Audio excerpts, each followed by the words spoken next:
자, 하나는 더 뭘 더 설명드릴 거냐면, 이게 지금 우리가 이제 제주 맥주 만들 때 요런 거 메뉴 만들 때도 사실 우리가 아는 방식으로 하면 돼요. 그럼 제주 맥주라는 것도 결국에는 어 이게 가운데 이게 있죠. 뭐 로고가 있고 뭐 우측으로 이런 식으로 있고 그죠? 그러면 얘도 사실 레이아웃을 간단하게 살펴보면 이렇게 되어 있거든요.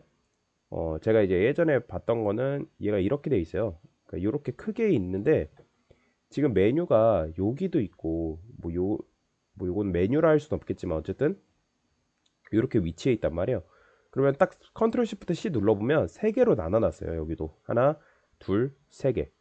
그다음에 얘네는 이제 메뉴들을 이제 수평 정렬 시켜 놓은 거죠. 그래서 하나, 둘, 세 개가 있는 그런 구조를 띠고 있다. 그래서 이제 정확하게 좀 크게 그리면 1층과 2층으로 분리를 해놨다는 거예요. 1층, 그 다음에 2층으로 이런 식으로 분리를 해놓은 상태다.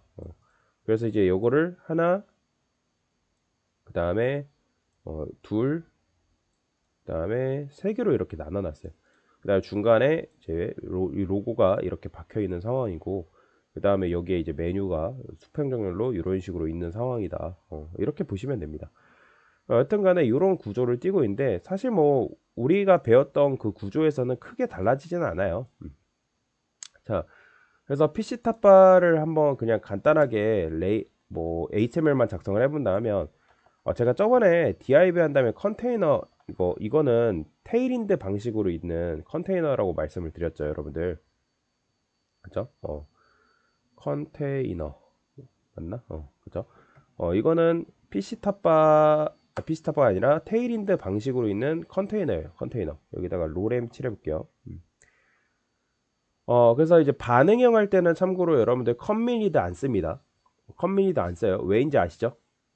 예, 반응형 같은 경우는 화면이 줄어드는데 콤미니드가 버티고 있으면 화면이 줄어들지가 않아요.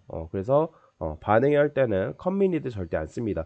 그냥 반응형이 아닌 전형적인 그냥 PC형 웹사이트 만들 때는 사실 그러니까 줄어들지 않은 거는 그냥 컴미니드를 써야 되는데 얘네 같은 경우는 컴미니드를 굳이 쓰지 않습니다. 반응형은 그렇게 아시면 돼요. 근데 이제 컨테이너, 이 테일인드 방식의 컨테이너는 반응형이 아니라 적응형입니다. 적응형. 적응형이 뭐냐면 일단 간단하게 보여드릴게요. 제가 BG 레드 500 MX 오토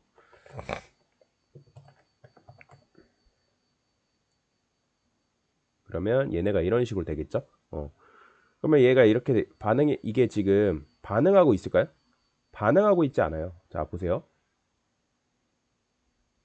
얘는 화면이 줄어들면 따라서 뚝뚝 끊깁니다. 이렇게 보이시죠?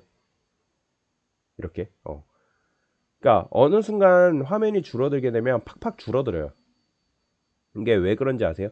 그러니까 이런 디자인 싫어하는 사람들도 있단 말이에요. 이게 화면이 조금 늘어들고 줄어들 때마다 디자인이 팍팍 이렇게 바뀌는 걸 이제 싫어하는 사람도 있어요. 근데 이걸 이렇게 분절되어 줄어드는 걸 좋아하는 사람도 있긴 한데 여튼 이런 식의 디자인을 뭐라고 하냐면 적응형이라고 해요. 적응형. 적응형이다. 그러면 도대체 뭐가 도대체 반응형이냐? 음, 여기다가 하나만 더 적어볼까요? 하나만 더 써볼게요. 여기다가 얘는 여기다가 이런 식으로 주지 않고 비지 블루 뭐 300이라 해볼게요. 그리고 너비도 한 900 픽셀 이렇게 얘도 MX 오토 이런 식으로 주고요. 그러면 지금 보이죠? 이런 식으로 얘는 그냥 너비만 900 픽셀 준 상태예요. 그러면 얘는 고정형이에요. 고정형. 고정형이라는 거는 줄어들지 않습니다. 얘는 딱 900 픽셀에서 그대로예요. 그대로. 절대 변하지 않죠. 자, 일단 잠깐 이거 테스트하기 위해서 요 미디어 퀄리 좀 잠깐 끌게요. 그러면 뭐야?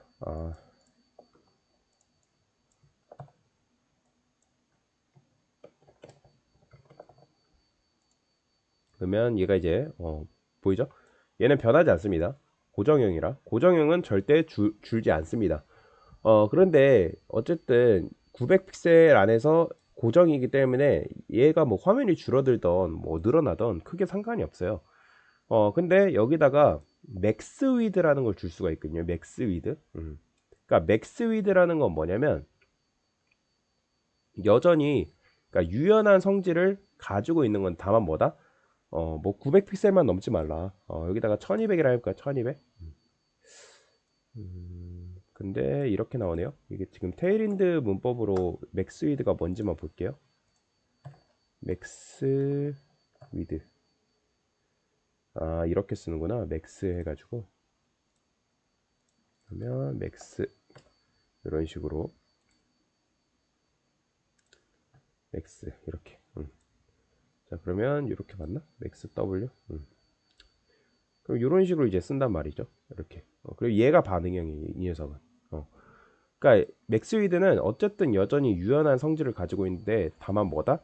1200만 넘지 마라라고 이제 얘기를 해주는 거죠. 이게 바로 반응형과 같은 거다라고 보시면 돼요. 컨테이너도 뭐 이렇게 많이 쓰고요. 그냥 이제 맥스 위드로 이런 식으로 또 많이 씁니다.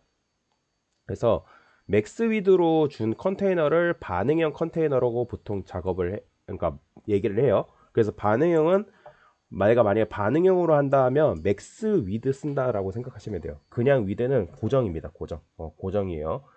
그래서 요거 같은 경우는 화면에 따라 부드럽게 바뀌어요. 자, 얘를 좀 줄여 볼까요? 1200에서 다시 900으로. 그러면 이렇게 되는데 얘는 화면에 따라서 유연하게 이렇게 바뀝니다. 모양이 바뀌죠. 이런 식으로. 지금 뭐 이렇게만 봐선 티가 크게 안 나지만 여튼간에 컨테이너로도 이렇게 이제 많이 씁니다. 그래서 이거를 반응형 컨테이너라고 하고, 그래서 이거는 화면에 따라 부드럽게 바뀌게끔 만들어 준 거다. 그래서 내가 이런 게 싫다 하면 그냥 적응형 쓰면 되는 거예요. 적응형. 근데 이제 내가 그렇게 적응형 말고 반응형으로 하겠다 하시면 요 맥스 위드를 써가지고 작업을 해주시면 되겠다라고 보시면 되겠습니다. 그래서 이게 바로 그러니까 뭐 테일윈드 적응 좋아하면 테일윈드 적응형 써도 크게 상관없어요. 저는 뭐 저도 이걸 뭐 엄청나게 잘 쓰진 않지만 뭐 때에 따라 쓰긴 합니다. 그래서 여튼간에 이런 식으로 간단하게 적응형과 반응형에 대해서 설명을 간단하게 드렸습니다. 네, 이상입니다.